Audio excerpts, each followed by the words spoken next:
Big TV భక్తి సమాచారం WhatsApp ఛానల్లో జాయిన్ అవ్వండి. అన్ని విశేషాలు ఎప్పటికప్పుడు తెలుసుకోండి.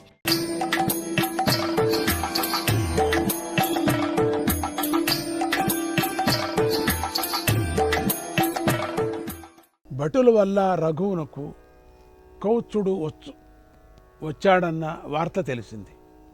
వెంటనే రఘువే ఆయన దగ్గరకు వెళ్ళి, అయ్యా, మీరు వచ్చిన కారణం తెలపండి అని అడిగాడు. కౌత్సుడు, రాజా, నేను నా గురువు గారికి గురుదక్షిణగా 14,000 కోట్ల ధనాన్ని సమర్పించుకోవాలి, దాన్ని అడగటానికై వచ్చా అని చెప్పాడు.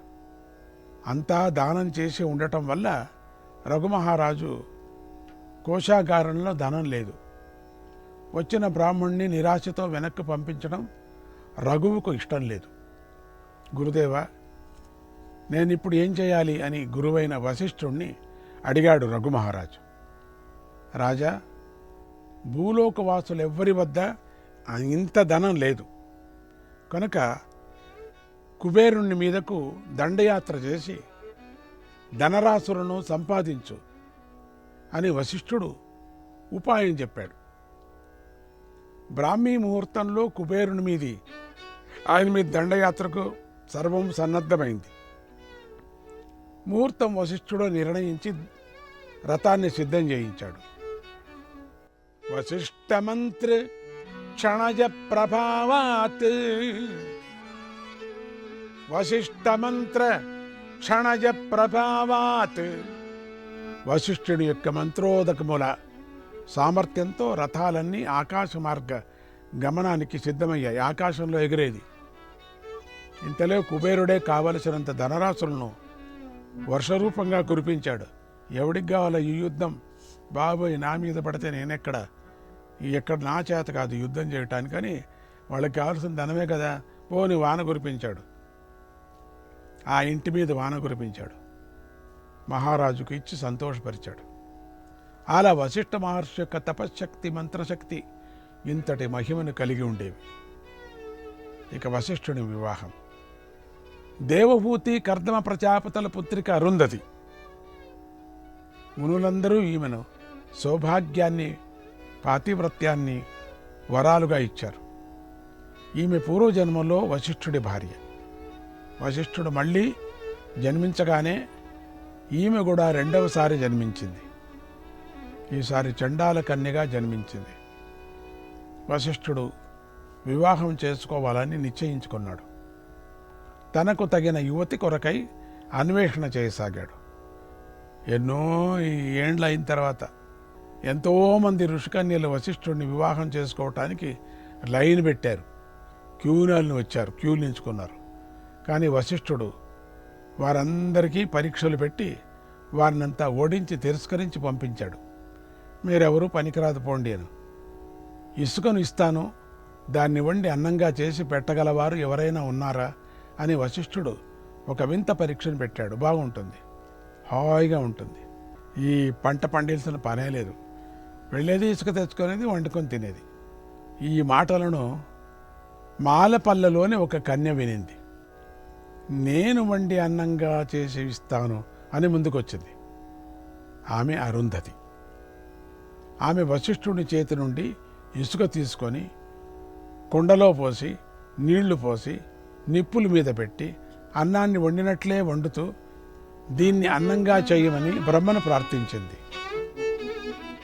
అన్నబ్రహ్మను ప్రార్థించింది. అన్నపూర్ణ మాతను ప్రార్థించింది. అన్నపూర్ణ జ్ఞానపూర్ణ సాదదాతు మే దియముదీర్ణ.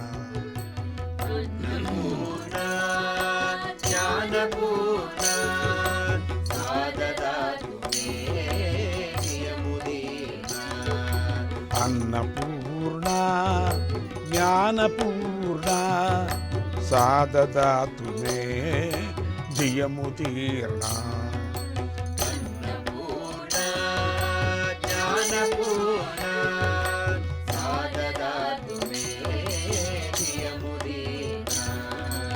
జయతు శాశ్వతి, జయతు భాస్వతి, జయతు శాశ్వతి, జయతు సరస్వతి జయతు ధర్మదా జయతు శర్మదా జయతు ధర్మదా జయతు శర్మదా జయతు పావనా జయతు శోభనా జయతు పావనా జయతు శోభనా జయతు నిస్తులా జయతు నిశ్చలా జయతు నిస్తులా జయతు నిశ్చలా అన్నపూర్ణ జ్ఞానపూర్ణ సాగదాతు మే ప్రియమునీనా స్వాపరాధనీ మోక్ష తత్పరా స్వాపరాధనీ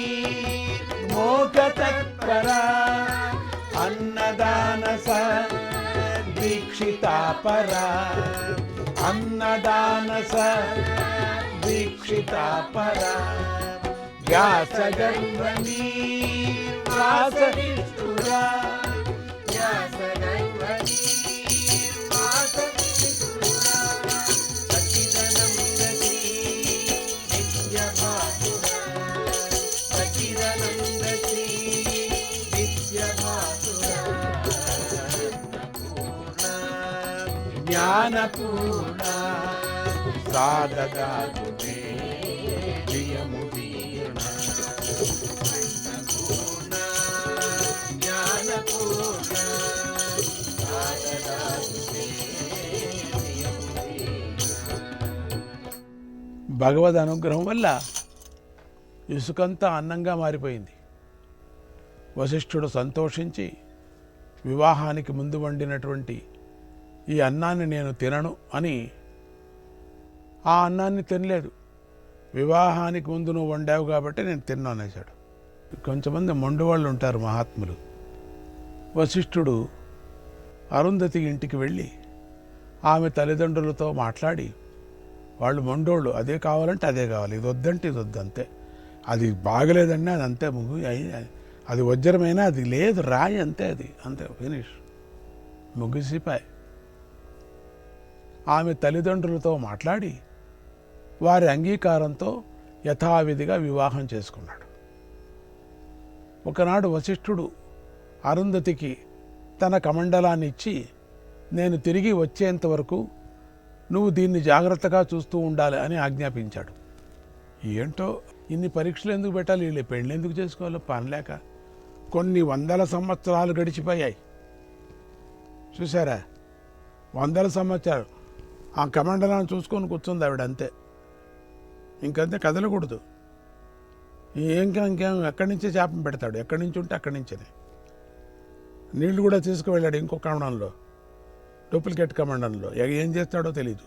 అందుకని అట్లా చూసుకొని కూర్చుంది ఆవిడ. వశిష్ఠుడు రాలేదు, ఇంకెక్కడొస్తాడు, ఎక్కడో పోయినాడు. ఎన్నో వందల సంవత్సరాలు అయిపోయింది. అరుంధతి కమండలాన్ని చూస్తూనే కూర్చుంది, అట్లనే విసురుకుంటూ కూర్చుంది, ఈగిలి గీగిలు వాలుకోకుండా. ఆమె ఏకాగ్రత ఏమాత్రమూ తగ్గలేదు. నిద్రాహారాలు లేకపోయినా పాతివ్రత మహిమ వల్ల ఆమెకు అలసట దప్పిక లేవు. కమండలాన్ని చూస్తూనే ఉంది. అసలు ఈవిడ పడుకోలేదు, అన్నం లేదు, అస్సలు ఎక్కడికి లేయలేదు. ఆమె యొక్క ఏకాగ్రత ఘోర తపస్సుగా మారిపోయింది. ఆమె యొక్క చూపుల నుండి అగ్నిజ్వాలలు ఉద్భవించసాగాయి. ఈ లేకపోతే ఎన్ని రోజులైనా ఇంకేమేమి వస్తాయి కదా. ఆ అగ్నిజ్వాలలు లోకాలన్నిటినీ వ్యాపించాయి. లోకాలన్నీ గడగడలాడాయి. వెంటనే బ్రహ్మ ఇంద్రాది దిక్పాలకులు వచ్చి చూపులు మరల్చమని ప్రార్థించారు. ఆయన ఆమె చూపు మాత్రం మరల్చలేదు, కమండలాన్నే చూస్తుంది. ఎవడేమన్నా చెప్పని కమండలమే చూడాల. అసలు ఆయనే వచ్చి చెప్పలేక, ఇట్టు చూడు చాలు అని. చివరికి వారందరూ బయలుదేరి వశిష్ఠుని తీసుకొచ్చారు. రావయ్యా, ఎక్కడో కూర్చుంటే ఏమిటి అడవిలో నువ్వు.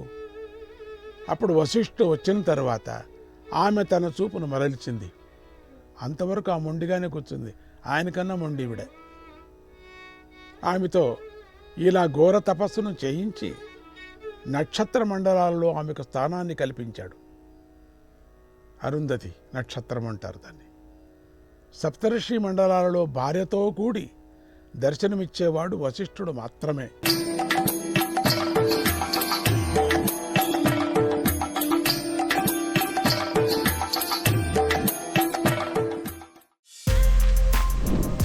For more videos like this, subscribe Big TV channel.